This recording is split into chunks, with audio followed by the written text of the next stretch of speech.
Hello అండి, నమస్తే. Welcome back to my channel. ఈరోజు మన ఛానల్లో అల్లం మురబ్బా ఎలా చేయాలో చూపిస్తాను. చాలా సింపుల్గా చేసుకోవచ్చండి. అల్లం మురబ్బా కోసం అయితే కొంచెం అల్లం ఉంటే సరిపోతుంది.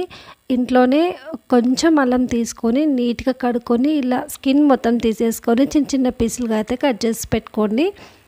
దీనికోసం అయితే మనకి కొంచెం అల్లం ఉన్న సరిపోతుందన్నమాట. ఇలా కట్ చేసుకున్న అల్లాన్ని ఒక మిక్సీ జార్ అయితే తీసుకోవాలి.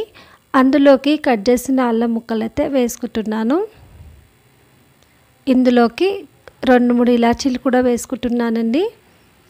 ఇవి వేసుకోవడం వల్ల టేస్ట్ అయితే చాలా బాగుంటుంది. దీన్ని మెత్తని పేస్ట్లు అయితే చేసుకోవాలి. చూడండి, ఒక గ్లాస్ అయితే కొలత తీసుకుంటున్నాను. గ్లాస్లో సగం వరకు అల్లం ఉంటే 2 గ్లాసుల వరకు షుగర్ అయితే వేసుకోవాలన్నమాట. దానికి డబల్ వేసుకోవాలి. ఇలా 2 కప్పుల షుగర్ అయితే వేసుకున్నాను. అలాగే ఒక గ్లాస్ వరకు వాటర్ అయితే వేసుకున్నాను. ఇదంతా గట్టి పాకం వచ్చేంత వరకు మనం బాగా పాకం పట్టుకోవాలన్నమాట. దీనికోసం స్టవ్ అయితే ఆన్ చేసుకొని ఇలా మధ్య మధ్యలో కలుపుతూ ఉండాలి. ఇది పాకం తీగ పాకం కంటే కొంచెం ముదురు పాకం వచ్చేంత వరకు కలుపుకుంటూ ఉండాలన్నమాట. ఈ అల్లం మురబ్బా చాలా మంచిదండి హెల్త్కి అయితే. పిల్లలకి వికారము, వాంతులు అలా ఉంటాయి కదా, అజీర్ణ సమస్యలు, అలాంటి సమస్యలు అయితే పోతాయి అన్నమాట. ఈ అల్లం మురబ్బా రోజుకు ఒక చిన్న ముక్క తిన్నా చాలా మంచిదండి. మన హెల్త్ కూడా చాలా బాగుంటుంది. జీర్ణక్రియ కూడా మంచిగా పనిచేస్తుంది అనమాట. ఇది కొంచెం ఘాటుగా ఉంటుంది, అలాగే కొంచెం స్వీట్గా ఉంటుందన్నమాట.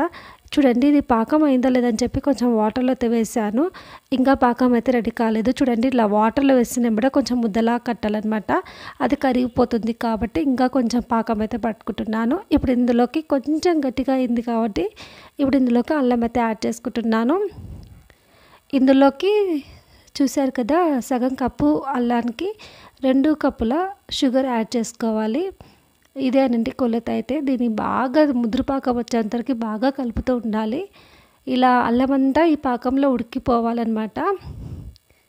ఈ అల్లం మురబ్బా అయితే మనం ట్రైన్లో జర్నీస్లో అక్కడెక్కడ అమ్ముతుంటే చూస్తుంటాం కదా, అది ఈజీగానే ఇంట్లోనే ప్రిపేర్ చేసుకోవచ్చు. పిల్లలకైతే రోజు ఒక చిన్న ముక్క ఇవ్వండి.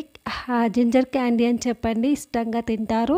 ఇలా తినడం వల్ల వాళ్ళకి వాంతులు, విరోచనాలు అలాంటి సమస్యలు అయితే రాకుండా ఉంటుందన్నమాట. చూడండి, ఇది పాకం రెడీ అవుతుంది అంటే ఇలా వైట్గా కనిపిస్తుంది అనమాట. పాకం అంతా చూడండి, ఇలా వైట్గా నురగలా అయితే వస్తుందన్నమాట. ఈ పాకం అయితే ముదురు పాకం అయితే రెడీ అయిందండి. చూడండి, ఇలా నురుగులా వస్తుందన్నమాట. మళ్ళీ ఒకసారి అయితే కలుపుకోవాలి. ఇప్పుడు దీన్ని అయితే ఒక ప్లేట్కి నెయ్యి రాసుకొని పెట్టుకున్నానండి ముందుగానే. ఇప్పుడు దీన్ని ఆ ప్లేట్లోకి అయితే వేసుకుంటున్నాను. ఇది వేడిగా ఉన్నప్పుడే వేసుకోవాలండి, లేకపోతే పొడి పొడిగా వచ్చేస్తుంది. అలా పొడి పొడిగా వచ్చినా ఏం ప్రాబ్లం లేదండి. మనం పాలల్లో కానీ నీళ్ళల్లో కానీ కలుపుకొని కూడా అల్లం మురబ్బాని అలా కూడా తినొచ్చు అనమాట. చూడండి, ఇలా వేసుకుంటే ఇది క్యాండీ లాగా అయితే రెడీ అయిపోతుంది అనమాట.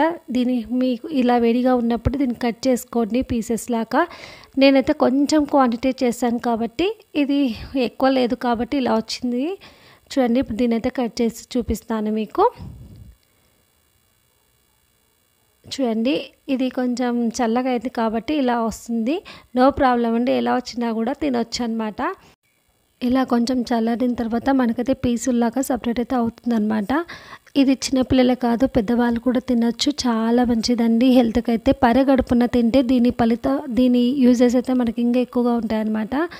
మనం పరగడుపున బ్రష్ చేసుకున్నాక రోజు కొంచెం తినండి. ఇలా తినడం వల్ల ఈ సీజన్లో మనకు వచ్చే దగ్గు, కఫం అలాంటి సమస్యలు అయితే పోతాయన్నమాట. ఈ రెసిపీ కనుక మీకు నచ్చినట్లయితే నా ఛానల్ని సబ్స్క్రైబ్ చేసుకోండి. Thank you for watching.